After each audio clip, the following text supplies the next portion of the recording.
Allez, il faut encore passer une étape pour arriver au face-à-face. Ça s'appelle le 4 à la suite. On va jouer avec ces 4 thèmes ce soir. Et ils sont beaux nos thèmes, vous allez voir. Je pense que ça va vous plaire. Alexandre le Grand. Invention due au hasard. Surnom des personnalités de la télé. Moi, par exemple, c'est The Body. Mais je ne suis pas dans le... Je suis pas dans le questionnaire. Ou le thème mystère.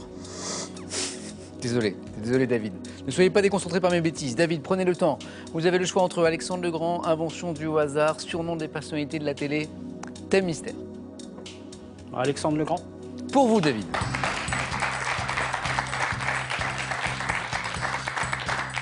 C'est vrai qu'ils sont pas mal, ces thèmes. Ils sont pas mal. Évidemment, je ne dis pas ce qu'il y a dans le thème mystère. Il est caché.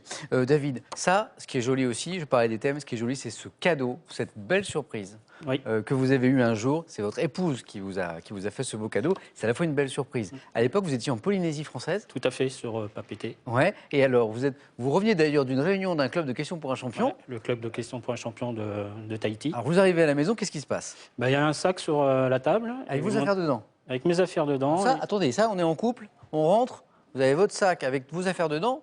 Ça peut... Ouais, ça pose question. Ça peut inquiéter, mais pas du tout.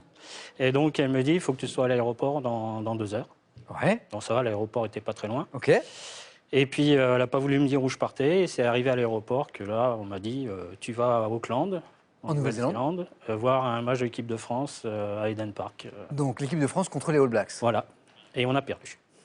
Oui, mais enfin, oui, mais bon, en même temps, c'est arrivé quelques fois que les Bleus perdent contre les All Blacks. Oui, même un peu beaucoup même. Oui, un peu beaucoup. Mais on a gagné aussi. On a gagné. C'est arrivé, c'est arrivé. Mais ça, c'est un joli cadeau. Oui. Ça, c'est une super surprise. C'est pour mes 40 ans. C'est génial.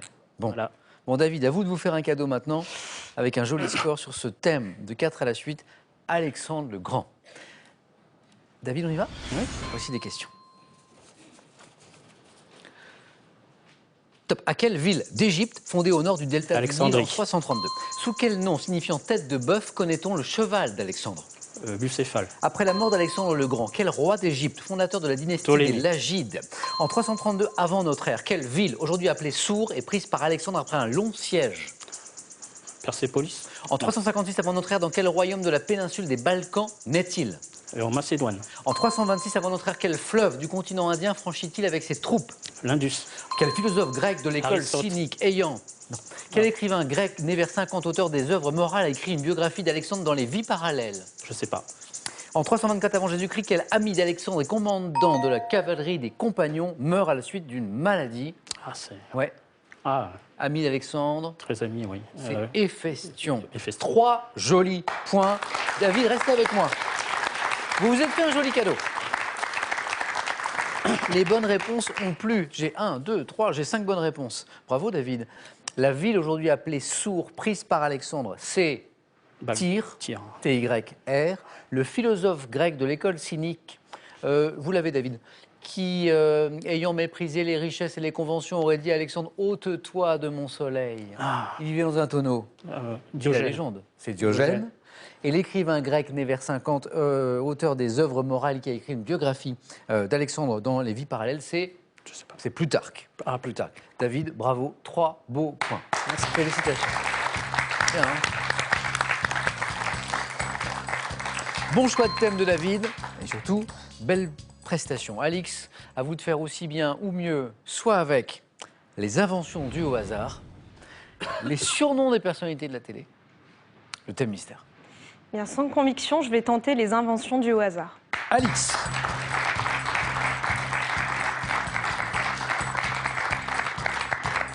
Alix, si vous n'avez pas de conviction, qui en aura pour vous? Je veux bien en avoir pour vous, mais il faut un max de conviction. Mais oui. Ma mère, peut-être qu'elle en aura pour moi. Je suis sûr que votre maman qui est avec nous en a pour vous. Alix, avant de commencer, on a une passion commune. Bon, je ne l'ai plus, j'ai abandonné ma collection. Mais pour les magnets. Vous avez un frigo couvert de magnets? Absolument. À la maison? Ah, absolument. Ils tombent tout le temps. C'est un vrai plaisir de les ramasser, de les remettre. Bien sûr.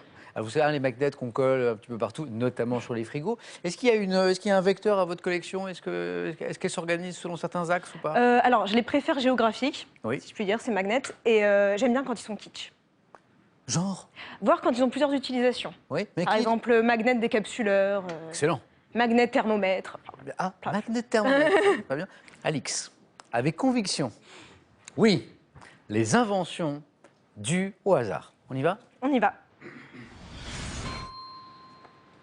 Top. Quel jeu a été inventé par les Américains qui avaient l'habitude de se lancer un moule à gâteau sur la plage en Californie? Le frisbee. Quel type de fermeture Georges de Mestral a-t-il inventé après avoir constaté que des bardanes restaient accrochées à ses vêtements? La fermeture éclair. En 1895, quel physicien découvre les rayons X alors qu'il menait les expériences sur les rayons cathodiques? Je ne sais pas. Quelle matière plastique très résistante utilisée pour la fabrication des casques de moto a été découverte par hasard en 1900? Quel appareil domestique a été inventé après qu'une barre chocolatée a fondu lors d'une émission d'ondes? De quel liquide incolore très inflammable et d'odeur piquante Crawford Long a-t-il découvert les propriétés anesthésiantes par hasard? Le chloroforme. En 1965, quel édulcorant de synthèse est découvert dans un laboratoire américain au cours de la mise au point d'un anti-ulcéreux? Édulcorant. Si, l'édulcorant qu'on met à la place du sucre dans le café, parfois, c'est de... Ah, non, pas du saccharose. L'aspartame. L'aspartame. Un point, Alix. Ah oui. Mais, de bonnes réponses. Je reviens sur ces questions. Quel type de fermeture Georges de Mestral a-t-il inventé après avoir constaté que des bardanes restaient accrochées? Quelle fermeture accroche? Le velcro. Ah, le scratch. Le velcro. Le velcro. Ah oui, c'est Velcro. le velcro. Quel physicien, David, vous l'avez, découvre les rayons X par hasard? Röntgen. Oui, Wilhelm Röntgen, exactement. La matière plastique très résistante, trouvée par hasard aussi, avec laquelle on fabrique les casques de moto, c'est le polycarbonate. Vous faites pas de moto? Non. C'est pour ça. Et de quel liquide incolore très inflammable et d'odeur piquante Crawford Long a-t-il découvert les propriétés anesthésiantes par hasard? C'est L'éther. C'est l'éther, David? Ah, l'éther. Oui, vous aurez bien plus au thème aussi, peut-être, David. Bah, en tant qu'infirmier, l'éther, oui. Ouais. Après, les découvertes, Vous hésitiez. j'hésitais. Alix, un point, mais rien n'est joué, puisque tout va dépendre du score d'Isabelle. Merci, Alix. Merci beaucoup.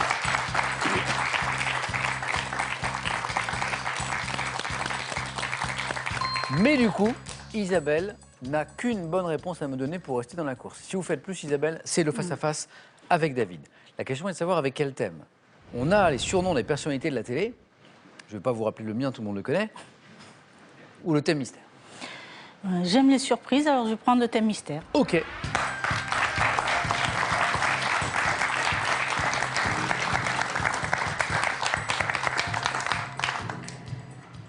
Vous êtes un peu chiffon, Isabelle? Vous êtes un petit peu les vêtements, tout ça, un petit peu?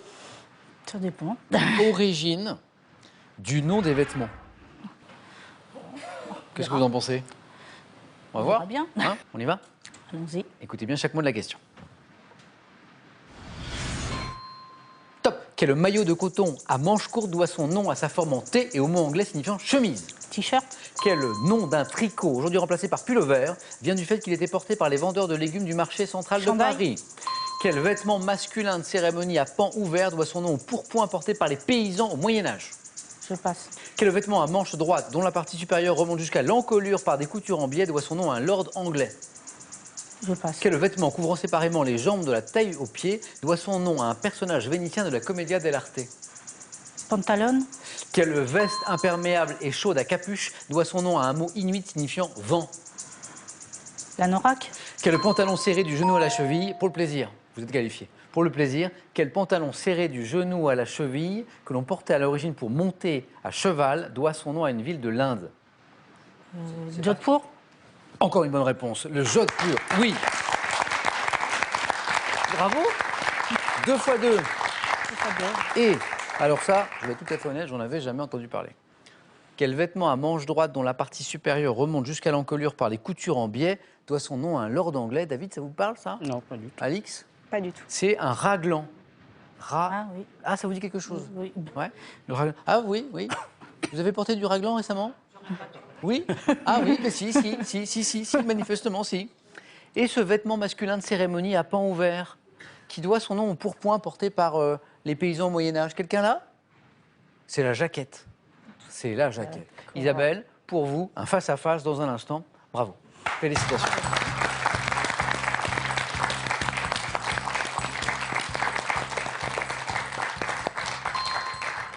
Alix, c'est fini. Eh oui, l'heure de nous quitter est arrivée. Mais c'est oui, mais oui.